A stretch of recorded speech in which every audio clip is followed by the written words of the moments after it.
Yüzündeki halinden örgülayine sarı qamat boylaringdan aylanamam Şeren şeren sözleringden aram olsa bu canım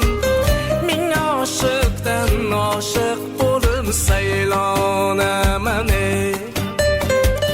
Şeren şeren sözleringden aram olsa bu canım Min aşıktan aşık olup saylanamam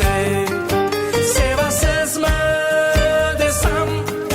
sevaman dedim İşkingizde tanha